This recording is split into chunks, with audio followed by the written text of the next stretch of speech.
Each day in our nation, hundreds of thousands of young athletes head out to the fields, ice, and gymnasiums to practice and compete in a wide variety of sports.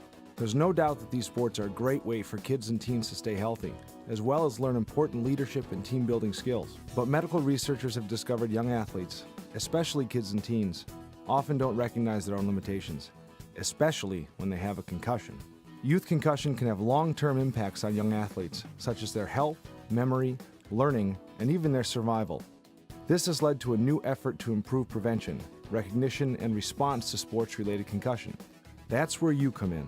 It's your responsibility as a coach to help recognize and make the call to pull an athlete off the field, ice, or court if you think that player might have a concussion.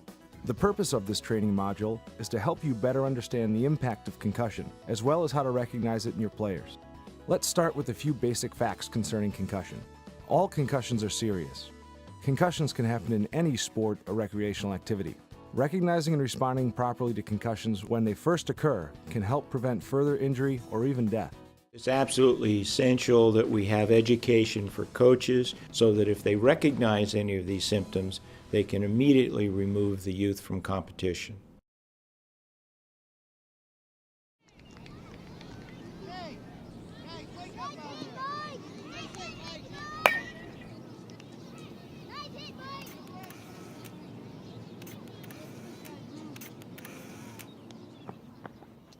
Time up. Time.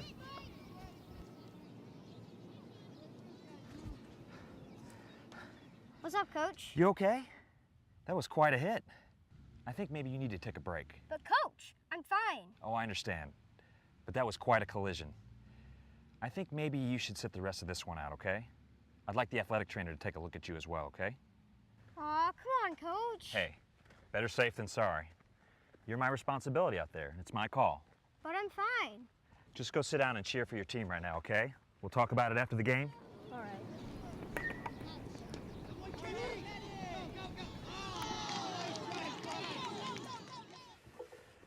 How you feeling? I feel fine. I could have played. You're probably right, Chad. But I want to make sure you don't have any sign of a concussion after that hit. I didn't even pass out. I don't even have a headache. It doesn't mean you couldn't have done some damage when you took that hit. Concussions are tricky. We've got to be sure. That was a great game. How you feeling, Chad? I'm fine. Thanks for coming over. Yeah. I want you to know I took him out because of that hit he took out there. But I really think he's fine. But I'd like you to take this with you. It lists the symptoms of a concussion, as symptoms can take time to show up. And you may want to keep an eye out for anything unusual over the next couple days as well. Okay, we will. So when can I play again? Well, the next game is Saturday, and I'd like you to have the athletic trainer take a look at you at tomorrow's practice. And you may want to have him examined by a doctor just to be sure. Wow, is that really necessary? He seems fine.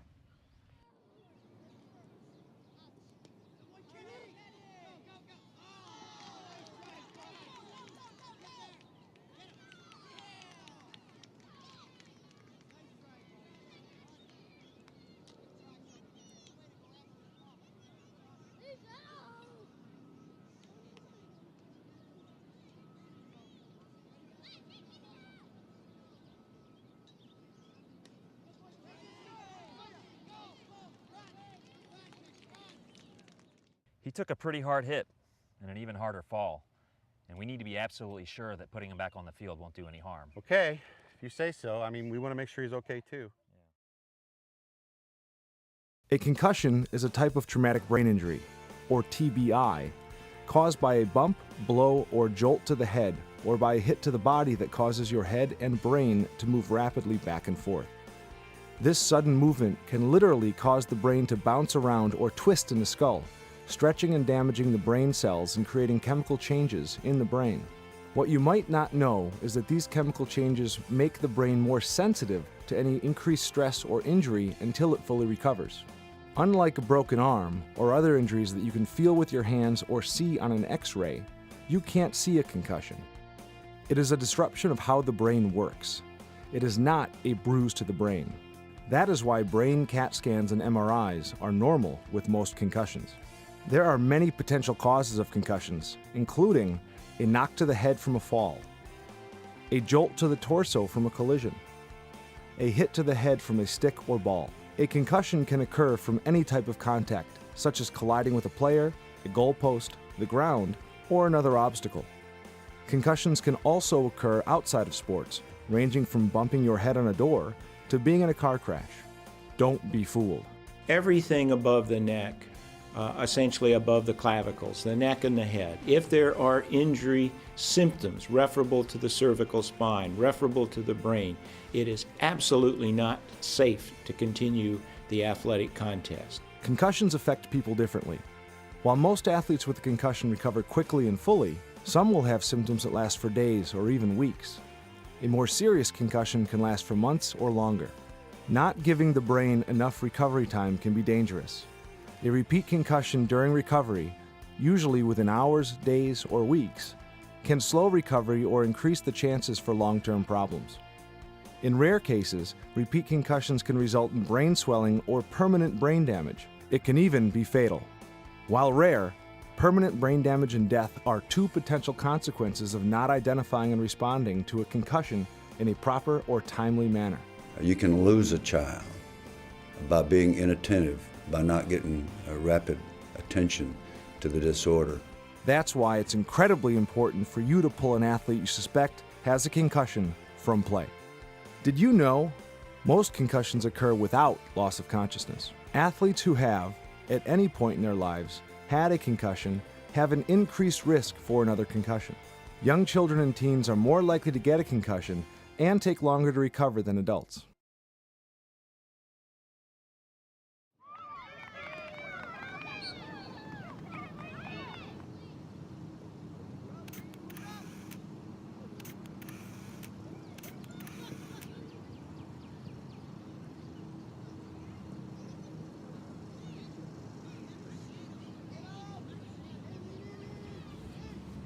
You okay?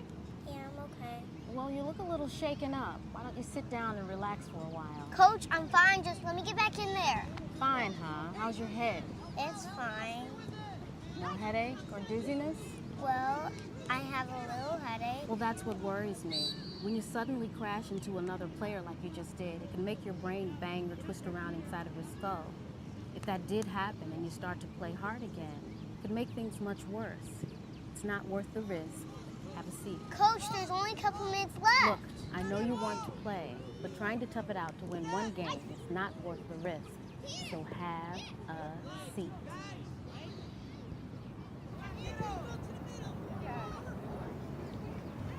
Are you pulling her out? Yes, I am.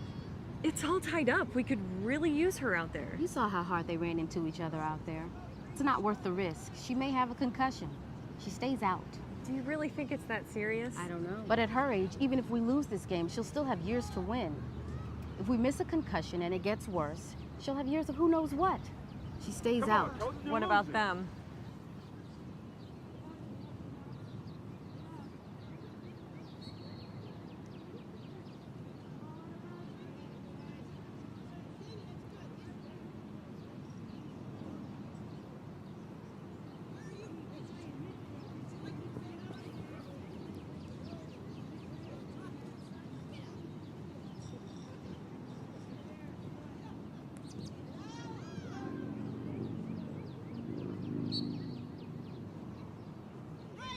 The parents, they'll get over it. And hopefully, because she sat out and didn't have a chance to make her injuries worse, so will she. As a coach, you're the first defense, ready to jump in to help if something seems off, even when an athlete doesn't know it or want to admit it. Remember, you can't see a concussion like you can see a broken arm, and there is no one single indicator for concussion. Instead, recognizing a concussion requires watching for different types of signs or symptoms. So to help recognize a concussion, you should watch for and ask others to report the following two things among your athletes. 1. A forceful bump, blow, or jolt to the head or body that results in rapid movement of the head. And 2. Any concussion signs or symptoms, such as a change in the athlete's behavior, thinking, or physical functioning.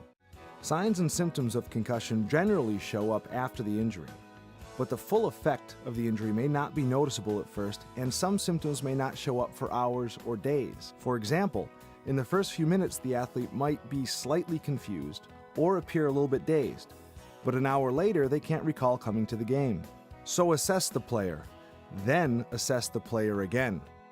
Make sure that the athlete is supervised for at least 1 or 2 hours after you suspect the concussion. Also, talk to the athlete's parents about watching for symptoms at home and when the athlete returns to school. Well, the issue of concussions in youth sports is important because you're talking about a potential threat to the development of that youngster's brain. And certainly their brain is what is going to drive their development, their livelihood, their learning, their social interaction, and all those things are critically important. Anything that potentially affects that in a negative way has to be fully reckoned with and dealt with. The key is to keep a list of concussion signs and symptoms on your clipboard. Repeatedly use it to check on athletes you suspect might have a concussion. In the resources section of this training site, you can download CDC's heads-up materials with concussion signs and symptoms to place on your clipboard for all practices and games, as well as post in the locker rooms. At any time during this course, you can click on the Resource Center in the navigation clipboard to view these and other resources. If the signs or symptoms get worse, you need to consider it a medical emergency. In rare concussion cases, a dangerous blood clot may form on the brain and squeeze the brain against the skull. Call 911 or take the athlete to the emergency department right away if after a bump, blow, or jolt to the head or body, the athlete exhibits one or more of the following danger signs. One pupil larger than the other, drowsiness or inability to wake up, a headache that gets worse and does not go away, weakness, numbness, or decreased coordination, repeated vomiting or nausea, slurred speech, convulsions or seizures, inability to recognize people or places, increasing confusion, restlessness, or agitation, unusual behavior, or loss of consciousness. Even a brief loss of consciousness should be taken seriously.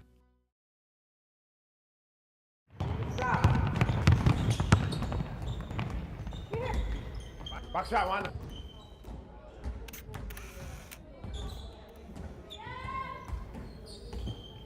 Hustle up, Wanda. Move the ball. Come on, Blue. Hustle up. Hey, Coach, I hate to interrupt, but I think Wanda needs to come out. I think there's something wrong. I think she hit her head when she fell. Who did? I didn't see anything. Look, John, that girl really doesn't look good. I really think she needs to come out. What she needs is to power through. Learn to keep playing. If not, she'll never become a better basketball. I know all that stuff, but I've been reading about sports-related concussions, and that girl is showing signs. What do you mean? Concussion? She wasn't even knocked out. Besides, her parents aren't here. I couldn't take her out for an injury like that even if I wanted to. Run.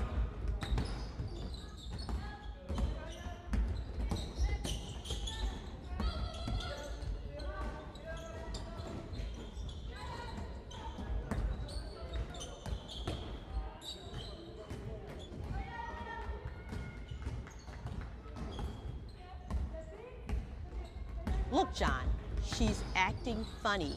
She needs to come out. Time out. Wanda, come on out. Good job out there. Jane, you going for Wanda. Hustle up. Coach, what are you doing? I'm fine. Let's just be sure, okay? Just relax over on the bench. We'll see how you feel after the game. Oh, man. Thanks, John. It was the right thing to do. Pulling someone out of the middle of a practice, game, or event is never an easy thing, especially if an athlete tells you that nothing is wrong. But we know that your top priority is keeping your athletes safe and preparing them for the future, both on and off the field. First responsibility of any coach is the physical and emotional well-being of the student athletes. Today, you've got to learn to get yourself out of the game, and then as a coach, you've got to be able to see when you're putting a player at risk, and you've got to get that person out. And equally important for parents to be aware of these symptoms as well, both from the standpoint of understanding why somebody needs to come out of the contest, but also because the parents are with the athletes more than the athletic trainer, especially nights and weekends. That's why we encourage you to follow these steps, which are part of CDC's Heads Up 4-Step Action Plan. Step 1. Remove the athlete from play. If your athlete has experienced a bump or blow to the head or body, look for the signs and symptoms of a concussion. When in doubt, sit them out.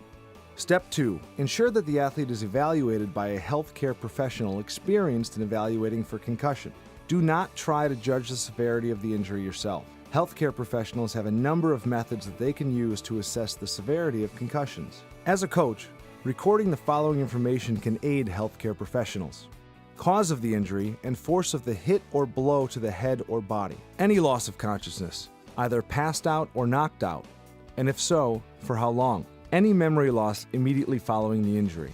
Any seizures immediately following the injury. The number of previous concussions, if any. Step 3. Inform the athlete's parents or guardians about the possible concussion. Give them the CDC fact sheet on concussion for parents. At any time during this course, you can click on the Resource Center in the navigation clipboard to download or print this fact sheet. Step 4. Keep the athlete out of play the day of the injury and until a healthcare professional experienced in evaluating for concussion says it's okay for the athlete to return. In the case of suspected concussion, the decision about when to return to practice or play is a medical decision. Sometimes people believe that it shows strength and courage to play when you're injured. Not only is that belief wrong, it can put a young athlete at risk. Don't let others, fans, parents, or teammates, pressure you or the injured athlete to continue playing. As you've probably experienced, some athletes may try telling you that he or she is just fine, or that he or she can tough it out. Don't be fooled. Tell them that taking a timeout is not a sign of weakness, and that playing with a concussion is dangerous. Don't shy away from sharing this information with parents and other team supporters either. But what we have to learn now is how to distinguish between pain and injury. And we've got to teach that to the players, but more importantly, I think, because they are tough, because they will continue to go when they're in pain, we've got to learn to see all of the symptoms, especially when it comes to something as serious as head trauma, to get them off the field with much greater frequency. And I think it may interrupt the games, and I think that'll be a good thing.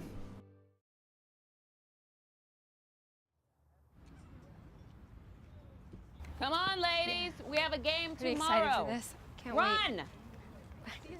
Hi. Kate, what are you doing? I'm getting ready for practice. Why? Kate, you took quite a hit at Monday's practice. Did you talk to the athletic trainer like I asked? Yes. And what did she say? She said I'm fine to play. Really? I heard you left school early yesterday. You had a headache, felt sick to your stomach? Yeah, but I'm feeling better now. Are you sure? Absolutely. Well, okay. Go ahead and run some sprints.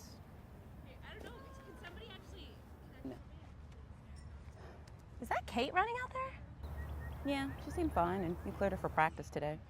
I didn't clear her to practice. I haven't spoken to her since Monday.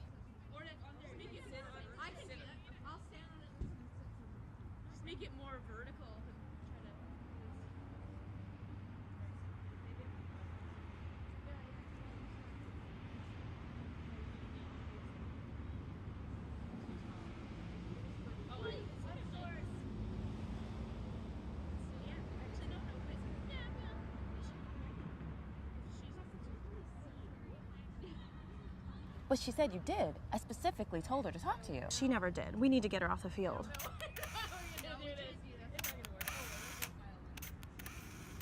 Do you know where you are? Oh, hi. Hold still, don't move. I think she may have had a concussion. But she didn't get a second hit. You don't need a second hit. Physical exertion's enough. Did you tell her parents you were worried about her? No, I just assumed she'd talk to them about it. Do you have your phone? We need to call 911. Yeah. Resting after a concussion is critical because it helps the brain recover. Remember those brain cells we talked about earlier that aren't working properly? Well, they need the body's energy to heal. So, if an athlete with a concussion spends that energy exercising, trying to score a goal, or doing other recreational activities, that means there's less energy available to help the brain repair itself. That's why ignoring concussion symptoms and trying to tough it out often makes symptoms worse and can make recovery take longer, sometimes for months. Even activities that involve learning and concentration, such as studying, working on the computer, or playing video games can cause concussion symptoms to reappear or get worse. We see kids that just really struggle because they're trying to get their work done. They're staying up late to do their homework. They're having trouble sleeping as well, and all of that snowballs and results in their recovery not being as quick as it could be. Both physical and cognitive activities, such as concentration and learning, should be carefully managed and monitored by a healthcare professional until they give you and your athlete the green light. At first, be prepared for your player to offer resistance. The player might feel frustrated, sad, or even angry about having to sit out. Talk to the player about it. Be honest about the risks of being put back into play too soon. Offer your support and encouragement. Tell the player that as the days go by, he or she should start feeling better. An athlete should return to sports practices under the supervision of an appropriate healthcare professional. When available, be sure to work closely with your team's certified athletic trainer. There are 5 gradual steps that you and the healthcare professional should follow. Remember, this is a gradual process. These steps should not be completed in one day, but instead over days, weeks, or months. Step 1. Begin with light aerobic exercise, but only to increase an athlete's heart rate. This translates into 5 to 10 minutes on an exercise bike, walking, or light jogging. There should be no weightlifting, jumping, or hard running at this point. Step 2. Add activities that increase an athlete's heart rate and incorporate limited body or head movement. This includes moderate jogging, brief running, moderate intensity stationary biking, and moderate intensity weightlifting, which means reduced time and reduced weight from an athlete's typical routine. Step 3. Bump it up a notch to heavy, non-contact physical activity. This includes sprinting or running, high-intensity stationary biking, the player's regular weightlifting routine, and non-contact sports-specific drills in 3 planes of movement. Step 4. Reintegrate the athlete in practice sessions, including, if appropriate for the sport, full contact and controlled practices. Step 5. Put him or her back into play. During each step, keep your eyes open for returning symptoms, including fuzzy thinking and concentration. Any symptoms need to be reported to the athlete's healthcare professional. If an athlete's symptoms come back, or he or she exhibits new symptoms with this increased activity, stop these activities and take it as a sign that the athlete is pushing him or herself too hard. After additional rest and an okay from their healthcare professional, the athlete may start over again at the previous step. The athlete should only graduate to the next level of activity if he or she does not experience concussion symptoms. Supporting a student recovering from a concussion requires a collaborative approach among school professionals, healthcare professionals, including a certified athletic trainer when available, parents, and students. Not only can they help ease the transition and make accommodations for a student, they can also keep an eye out for concussion symptoms. Students who return to school after concussion may need to take rest breaks, spend fewer hours at school, be given more time to take tests or complete assignments, receive help with schoolwork, and/or spend less time on the computer, reading, or writing. As the student's symptoms decrease, the extra help or support can be gradually removed. Remember, concussions affect people differently. Some will have symptoms that last for days or even weeks. A more serious concussion can last for months or longer.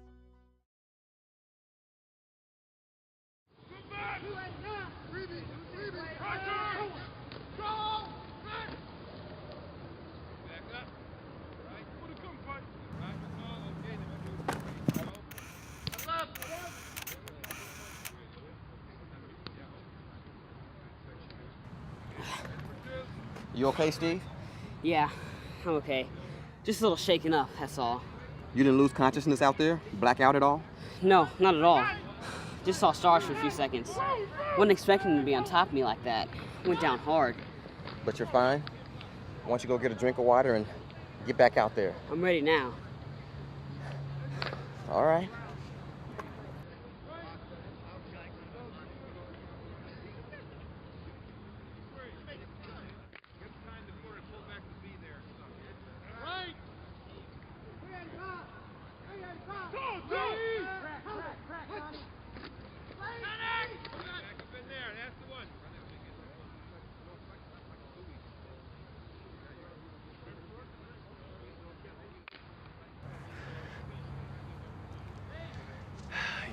sending him back into practice? Yeah, he's fine. You sure? He just doesn't look right to me. He looks dazed and out of it. Hey, I think we should have someone take a look at him. we have a game tomorrow. We don't have anyone else with hands like his. We don't know what happened to his brain out there. He does have good hands, but he's got a good head, too. We need to make sure he didn't injure it. You really think we should bench him? I do. And he should definitely be cleared by a doctor before he plays again, including tomorrow's game. I'm okay, Coach, but I think I can use that water now. Then I'll be ready to go back in. Go have a seat, Steve. You're sitting out the rest of this practice and maybe tomorrow's game too. But Coach, I'm fine. I'm ready to go. Not today, buddy. You need to take it easy.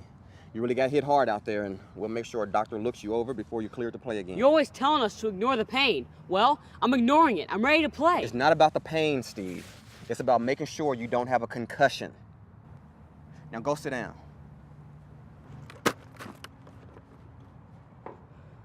Hey, he'll cool off. You know you did the right thing. Be sure that everything you do is geared toward keeping that young mind and that young soul intact and not smashing it against another child with a headgear on. That's not the purpose of the game. The purpose of the game is to learn to be a team, to learn to be unselfish, to learn to fight back from adversity and to score points and try to engage in unselfish activities. That's the purpose of the game. It is not to see if you can crush somebody with your head. By taking this training and taking concussion seriously, you've shown your dedication to your athletes and their safety.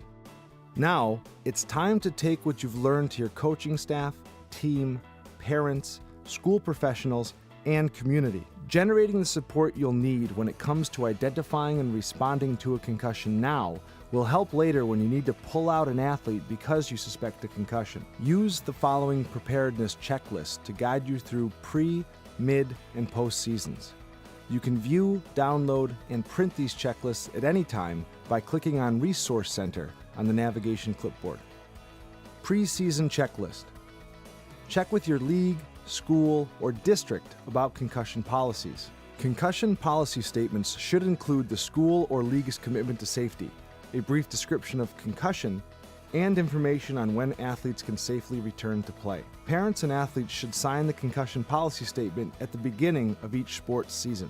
Win the support and involvement of other school or league officials, such as principals, certified athletic trainers, other coaches, school nurses, and parent-teacher associations to help ensure that school rules and concussion policies are in place before the first practice. To ensure that concussions are identified early and managed correctly, have an action plan in place before the season starts. You can use the Heads Up 4-step action plan and include it in your league, school, or district's concussion policy. Educate athletes, parents, and other coaches about concussion. Dedicate a team meeting to talk about concussion.